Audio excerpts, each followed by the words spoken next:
네, 여러분 안녕하십니까. 5월 3일 금요일 아침 매일 성경 묵상 함께 나누겠습니다. 오늘은 사도행전 2장으로 넘어가서 1절에서 13절까지 말씀인데요. 제가 앞부분을 읽어드립니다.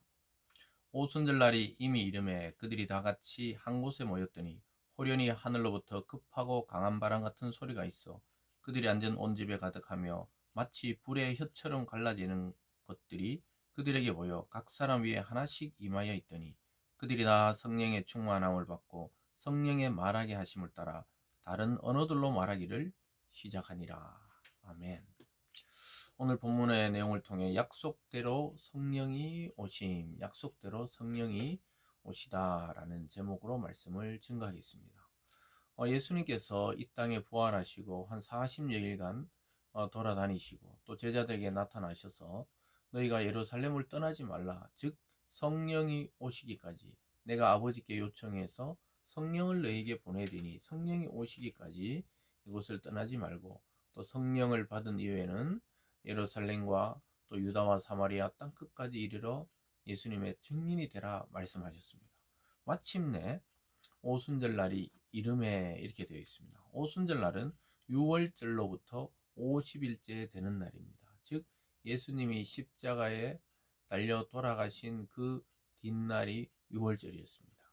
그래서 6월절 이후로 50일 만에 오순절인데요. 구약에서는 그 미래 추수를 수확하는 그런 감사절로 지키던 날이었습니다. 그래서 축제의 날이고 감사의 날인데 그날 성령께서 하늘로부터 이 땅에 임하셨던 것이죠. 그래서 오늘 첫 번째로 보면요, 성령 강림의 그 모습이 드러나고 있고, 두 번째는 성령 강림의 목격자들이 나타납니다. 아주 특징적인 것이 무엇이냐면 각 사람의 머리 위에 임했다. 이것은 즉 성령은 집단적으로 또 공동체적으로 예배나 기도 중에 임하시기도 하지만은 결국은 공동체의 임에도 각 사람의 머리 위라는 것은 성령께서는 하나님의 영이시니 각 사람들로 임하게 되고 또 그것을 통해 예수가 그리스도라고 믿어지게 되고 또한 더 나아가서 예수가 그리스도라는 것을 증거하는 증인의 삶으로 이끄시는 분이 바로 하나님의 영인 성령입니다.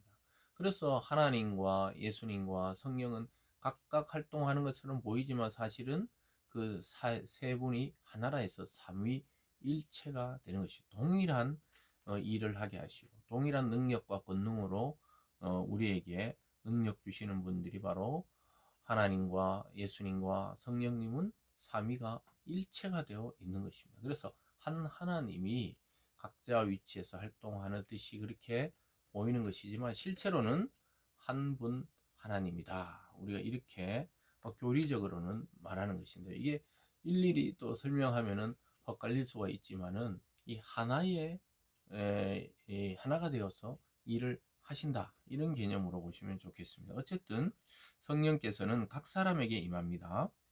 2절에 보면요. 호련히 하늘부터 급하고 강한 바람 같은 소리가 있어. 그러니까 급하고 강한 바람이 아니라 바람 같은 소리가 있다는 거예요.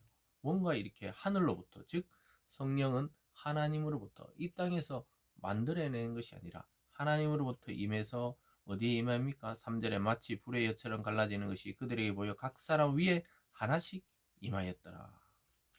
불의 혀처럼, 그러니까 만약 불이 혀가 있다면 뭐 이렇게 쫙 갈라지듯이 그냥 하늘로부터 하나로 오셨지만 각자에게로 임하신다. 참 이게 어려운 이야기지만 어쨌든 각 사람이 성령을 받는다는 거예요.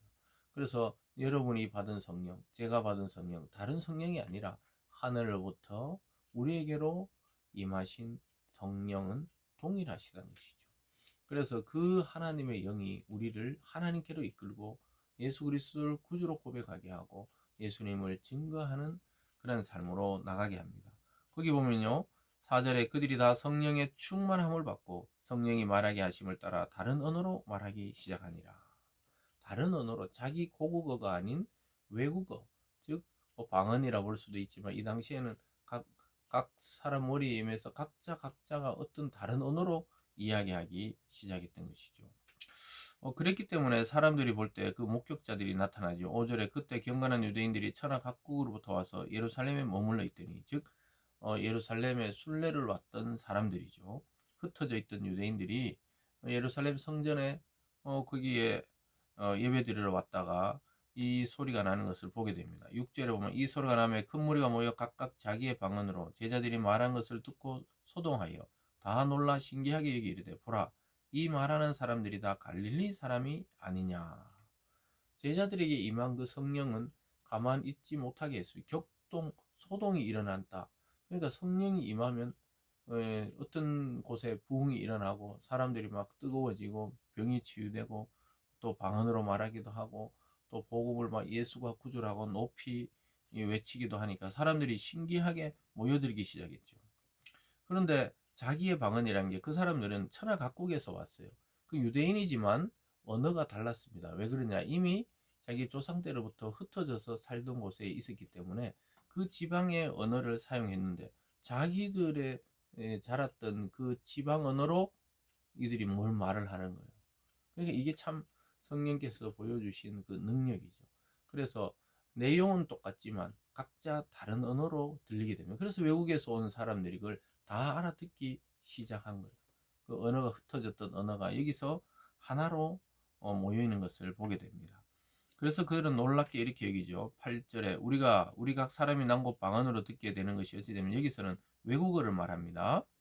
그래서 각 사람이 난 곳 방언으로 듣게 되었다. 그리고 이 사람들이 갈릴리 사람이라는 게 대부분의 예수님의 제자들은 공부를 아마 그 당시도 아주 고급적인 공부를 하지는 않은 것 같아요. 그러니까 어부들이나 이런 사람 갈릴리 방언이 사투리가 아니고 지금 자기들이 사용하는 언어로 말하고 있다는 거예요.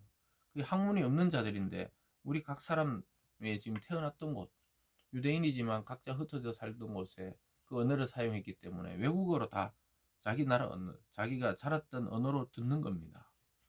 그게 바로 9절부터 우리는 바데인과 메데인과 엘람인과 메소포타미아, 유대, 갑바도기아, 본도, 아시아, 불루기아와 밤빌리아, 애굽 및 구레네에 가까운 리비아, 여러 지방에 사는 사람들과 로마로부터 온 나그네 곧 유대인과 유대교에 들어온 사람들과 그레데인과 아라비아인들이라.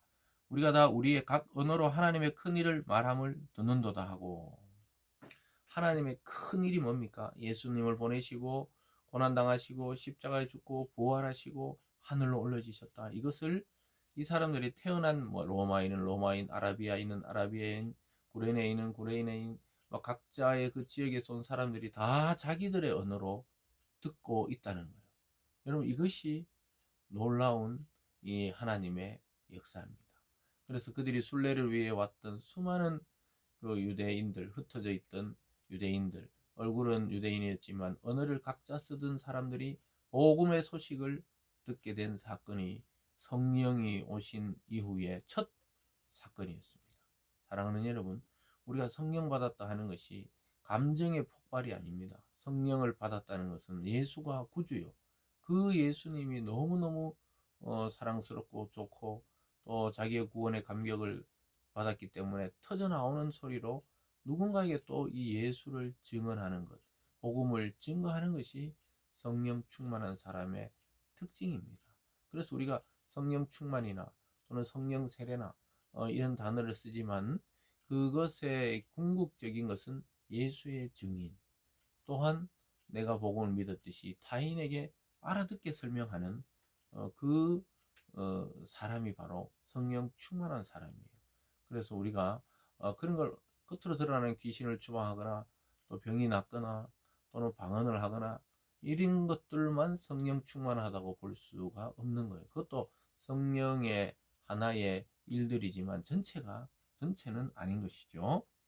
그래서 마지막에 이렇게 말합니다. 22절에 다 놀라 당황하며 서로 이르되 이 어찌된 일이냐 하며 또 어떤 이는 조롱하여 이르되 그들이 새술에 취하였다더라. 저들이 지금 술이 취한 게 아니냐 이렇게 비아냥거리기도 했다는 것이죠. 전혀 하나님의 역사를 모르는 사람들의 말들입니다. 어쨌든 새로운 나라가 지금 영적 이스라엘이 지금 출현하고 있는 장면입니다. 성령은 새로운 세대, 새로운 인류, 새로운 종족을 만들기 시작했던 것입니다. 그것이 바로 예수 믿는 공동체가 형성되기 시작했던 이 초기의 기독교의 모습입니다.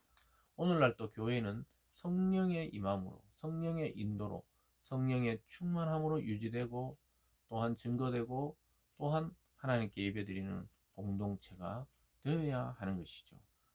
오늘 하루도 성령의 전인 우리의 몸, 우리의 삶을 통해 하나님이 참되게 증거될 수 있기를 바라고 또 참되게 예배될 수 있기를 바랍니다. 기도하겠습니다. 사랑의 하나님 아버지, 우리 모두 성령 충만함을 받는 오늘 이 아침이 되게 하여 주시고, 성령께서 말씀하지 아니하셨으면 우리가 그리스도를 주라고 고백할 수 없음을 깨닫고, 우리 모든 성도들이 이미 성령의 세례, 성령의 충만을 받은 자답게 오늘 하루도 나도 그리스도를 믿고 또 이 그리스도를 누군가에게 증거하는 참된 성도의 삶 살아가게 하여 주시옵소서. 감사드리며 예수님 이름으로 기도드리옵나이다. 아멘.